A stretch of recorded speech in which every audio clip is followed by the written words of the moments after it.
Ito, may gusto ko ipakita sa inyo, ha? Hindi ko alam kung siya ba ay nadulas o magkaiba sila ng sinasabi ni Marcos or iba talaga ang sinabi ni Marcos, iba ang inuutos. Kayo po mag-observe. Ha? Kasi parang may problema eh. Observe nyo po ito, ha? Etong tao na to, alam naman natin, ship-ship to kay Marcos, di ba? Tingnan nyo ang kanyang litanya.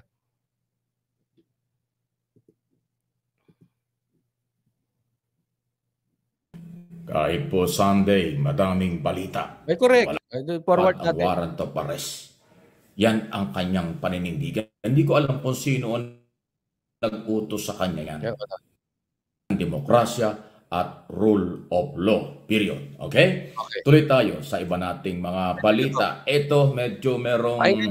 Oy, PNP, relax lang kayo ha. Total, kayo ho ay police, law enforcement agency.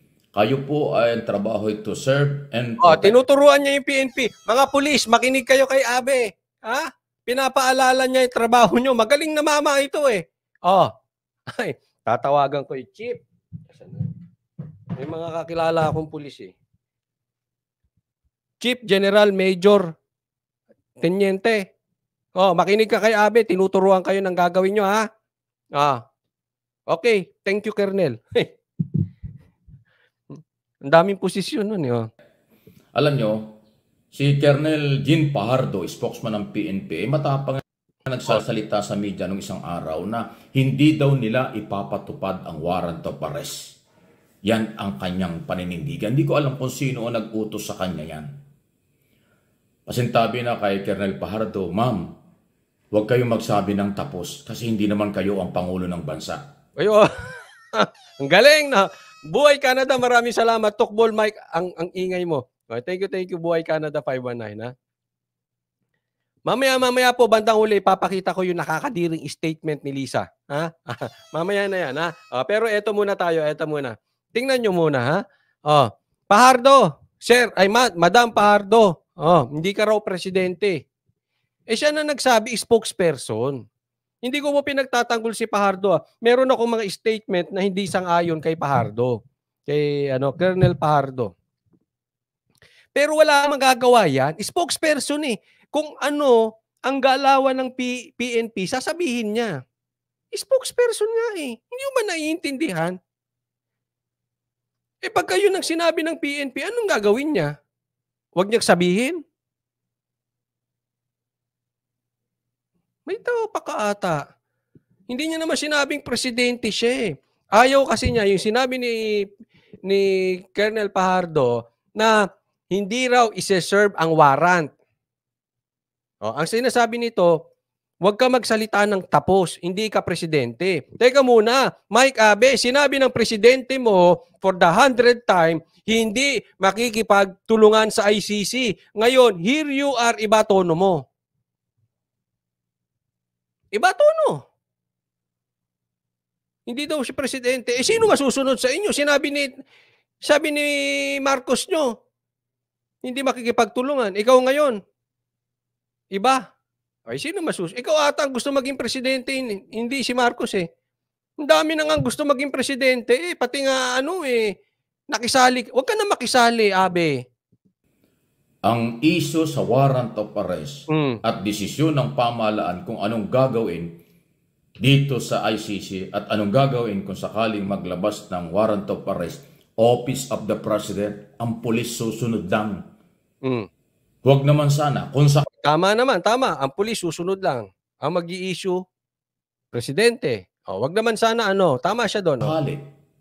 Nang iba ang ihip ng hangin, sinabi ng Pangulo ipatupad. Makipag-coordinate tayo sa ICC. Ipatupad ang warrant of arrest.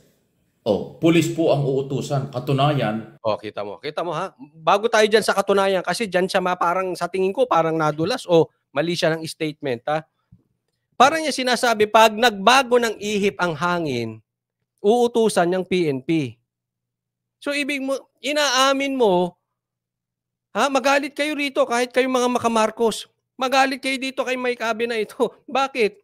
Inaamin mo pa bago-bago yung presidente mo? Inaamin mo na walang paninindigan si Marcos? Hindi mo ba anong klase ka?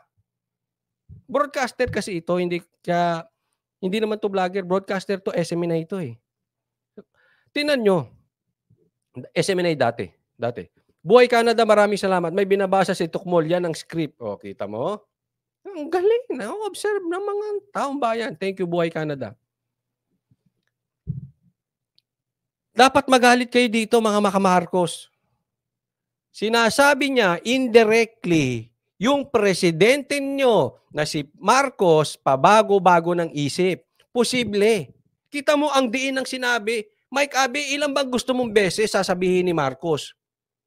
105. Sinabi ni Marcos, for the 100th time, hindi makikipagtulungan ng ICC. Tapos ngayon ikaw, magsasabi ka, paano pag nagbago ng ihip ng hangin? So ganyang kahina ang tingin mo sa presidente nyo? Naku, yari ka dyan. Brad, yari ka dyan. Ano mang ibig sabihin ng 100 time? Ibig sabihin, sure na sure siya, hindi siya magbabago ng isip. Sure na sure. Kailan ba siya magiging sure? Pang 105? Pang 110? Pang 200? So ibig sabihin, aantay kami ng 200 times na sasabihin niya para sure na hindi siya magbabago ng isip. Nilaglag mo yung presidente mo dyan, Brad. Mali ka dyan. Ay, naku, mali. Magalit kayo dito. Mali yung sinabi niya. Pero sa katunayan, eto, tandaan nyo itong katunayan, ha? I-rewind ko konti. ICC, ipatupad ang warrant of arrest. Pulis po ang uutusan. Katunayan, inamin na po ni Solicitor General Midar. Inamin na ni Solicitor General Guevara. Katunayan, inamin na. Okay, tuloy. Guevara, abogado ng gobyerno. Abogado ng gobyerno. Ano? Solicitor General, di ba? Na mayroon daw kung policy. May order na ang Pangulong Marcos. May order na ang Pangulo. Ano order ng Pangulo? Na ang sinasabi ng Pangulong Marcos, PNP at iba pang law enforcement agency ang magpapatupad ng warrant. Yun ang hindi natin alam. Talaga naman, PNP ang magpapatupad ng warrant. Pero sa tono mo, parang may ibang utos si Marcos. Hindi natin alam kasi magulo yung statement mo eh. Maliwanag na sinabi ni Marcos hindi makikipagtulungan ang PNP, ang gobyerno. So definitely hindi makakapagtulungan ng PNP. So sinasabi mo ngayon, may utos na magpapatupad PNP. Tama nga naman. Pero anong ibig sabihin mo, Mike Abe? Ng warrant of arrest. O ngayon, ano sinasabi mo, Colonel Pardo? Na hindi kayo susunod, hindi nyo ipatutupad yung warrant of arrest. Yun ang sinasabi ko. Huwag kang magsabi ng tapos. Ang ibig ba sabihin na dulas siya doon? Naiba siya ng ano? O nagkamali? Kasi pwedeng nagkamali siya dahil talaga naman ang magpapatupad talaga niyan PNP. Kaya magsalita si Solicitor General o hindi, PNP talaga magpapatupad niya. Wala namang pulis ang ang ICC. Pero may utos na daw. Nakakita nyo, narinig nyo, may utos na. Doon nagkakagulo. Tuluyan natin yung statement, malalaman natin. Para malaman natin kung anong konteksto niya, saan siya galing. Na hindi nyo ipapatupad ang warrant of arrest, paano kung inutusan ka ng Pangulo? Hindi kayo susunod? Paano kung inutusan ka na po hindi ka susunod? Hindi nga uutusan eh. Kasi sabi, hindi makikipagtulungan ng gobyerno. So definitely, may sinungaling sa kanilang dalawa. Kayo na pumili. Jolly Wilder, advance happy Valentine's to everyone and Coach Oli. Maraming salamat po, Jolly Wilder. Thank you po. Di ba? Nagkakagulo na. Iba na. Definitely, sa aking pagkakaunawa, taliwas.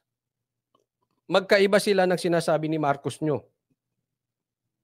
Sino ang dapat paniwaraan? Nadulas ka ba?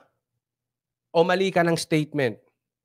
Kasi hindi pwedeng tama ka ng statement. Pag tama ka ng statement, sinungaling si Marcos. Diba? Hindi pwede eh. Hindi pwedeng magbago si Marcos ng isip. Pag nagbago, sinungaling siya. Sinisisi niya, sige ba? Tagapagsalita lang yun. Ay ang PNP gagalaw kung may utos ang Director General. Ang Director General gagalaw yan kung may utos ang Department of Interior and Local. Papaulit-ulit tayo, sasabihin ko nga, sinabi na hindi makikipagtulungan ng gobyerno. So hindi makikipagtulungan ng PNP. Kaya nakapagsalita si Colonel Fajardo ng ganyan. Government Secretary. Gagalaw ang Secretary ng... Hirap, no? Brad, ang hirap ipagtanggol, no? Ang hirap! Yan sasabi ko. Organic dapat. Pag organic kasi, hindi mahirap. Hirap, no? Kakabuhol-buhol, hirap. DILG kung may utos ang Chief Executive o Office of the President. So, Colonel Fajardo, tanong ko lang, kung umabot sa ganong sitwasyon, hindi mo pa rin ipapatupad ang warrant? Paano nga aabot sa sitwasyong ganon? 100 times na nga sinabi ng Marcos nyo. Ang gulo mo, Mike Abe, na hindi nga makikipagtulong. Sino ba masusunod? Ikaw o si Marcos? Sino bang presidente? Ikaw o si Marcos? Wala ito, wala.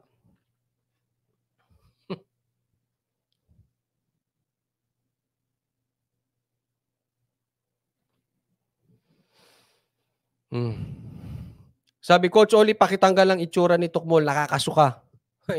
O sige, tanggalin ko na. Mabilis ako eh.